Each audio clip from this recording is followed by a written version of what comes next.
La rivière Libon naît entre les communes de Caris et Mont-Organisé en République d'Haïti. Il forme la frontière avec la République dominicaine dans la section communale de La Miel et la commune de la Restauration. La section communale de La Miel se caractérise par la perte presque totale de son couvert forestier et de ses sols fertiles. Les conditions de vie des gens là-bas montrent qu'ils ne sont pas préparés à assurer leur propre alimentation.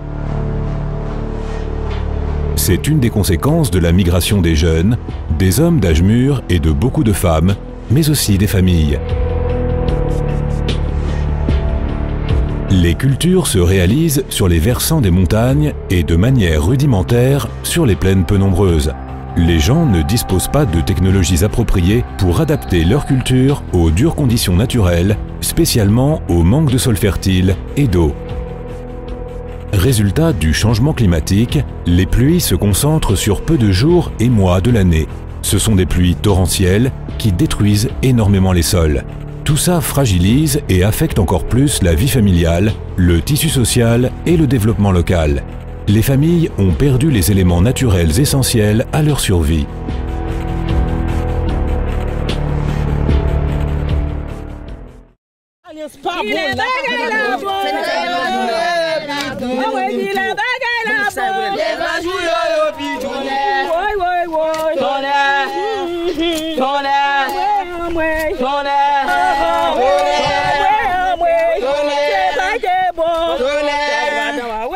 L'initiative Libon Vert, débutée en juillet 2012, met en œuvre des mesures pour récupérer la capacité du sous-bassin à stocker l'eau.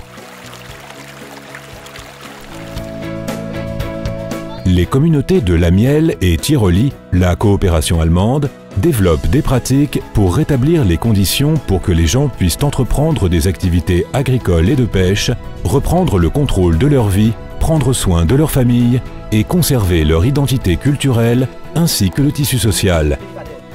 Pour eux, c'est impératif de récupérer la capacité du bassin à stocker l'eau. L'eau redonnera la vie au bassin, lieu où vivent les gens. Sans eau, il n'y a pas de vie.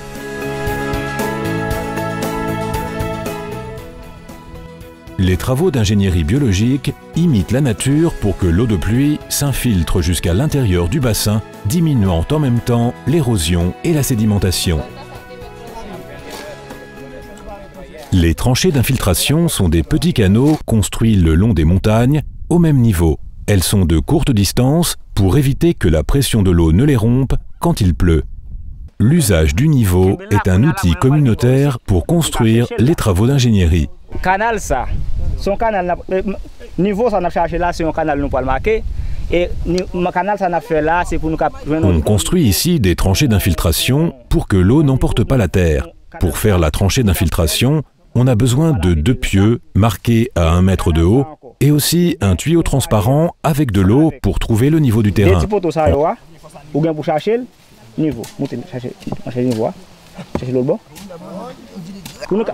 Ensuite, on place des pieux à 1 mètre de distance et on creuse une tranchée de 50 cm de profondeur.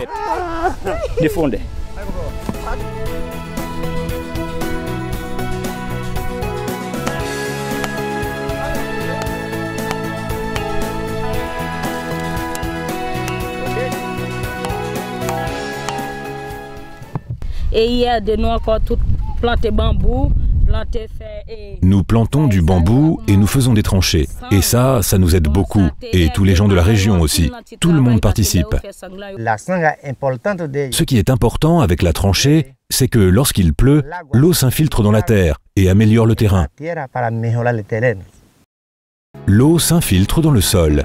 Ainsi, les sols récupèrent l'humidité, la végétation apparaît et perdure. Ainsi, la capacité naturelle du sous-bassin à stocker l'eau dans le sol augmente progressivement. Ici aussi, il y a une tranchée d'infiltration. Quand il pleut, la tranchée garde l'eau. Cette eau reste là-bas, même s'il ne pleut pas pendant 6 ou 7 jours. Cette eau s'infiltre ici et tout s'humidifie.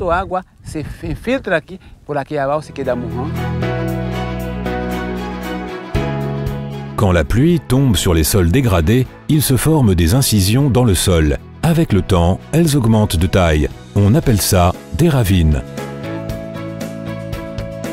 Pour freiner la formation de ravines et contrôler le ruissellement de l'eau de pluie, on construit des digues de contention avec des sacs remplis de terre ou des haies vivantes avec du bambou ou d'autres arbustes à croissance rapide. Avant, quand il pleuvait, l'eau emportait la terre vers la rivière. Maintenant, avec la digue de sac que nous avons érigée ici, l'eau reste et s'infiltre dans le sol. Il y a aussi de l'eau pour les animaux pendant la sécheresse.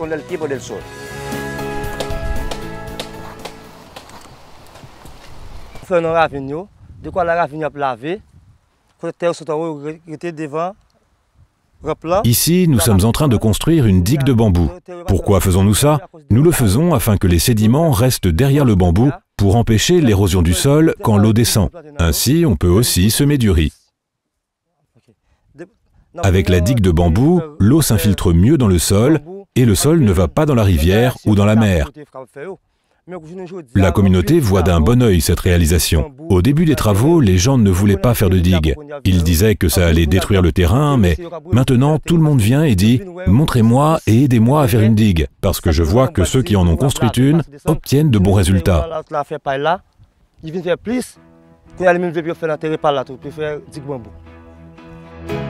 Des digues ou tranchées ont été construites le long des vallons dans le but de profiter de l'eau pour l'irrigation.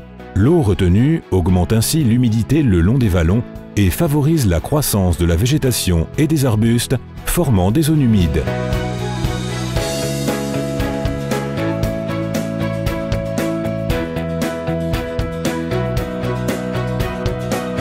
En prévision des longues périodes de sécheresse et du manque d'eau dans le sous-sol, on a construit des réservoirs afin de stocker l'eau de pluie pour l'irrigation.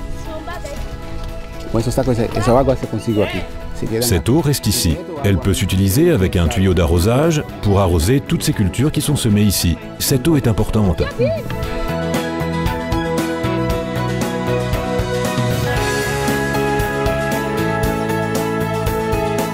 Quand il existe des petites surfaces inondées, on peut construire des filtres avec des pierres. On utilise cette méthode afin d'éviter la dégradation des chemins due au passage de l'eau.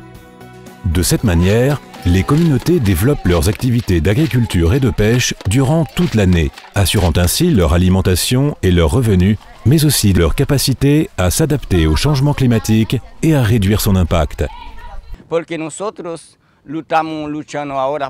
Aujourd'hui, nous sommes en train de lutter pour vivre, parce que nos parents, avant, achetaient une propriété sans savoir que faire avec. Maintenant que nous sommes adultes, nous devons laisser à nos enfants une terre dont ils puissent profiter après. Maintenant, nous devons nous battre pour ça et pour eux, avec la terre.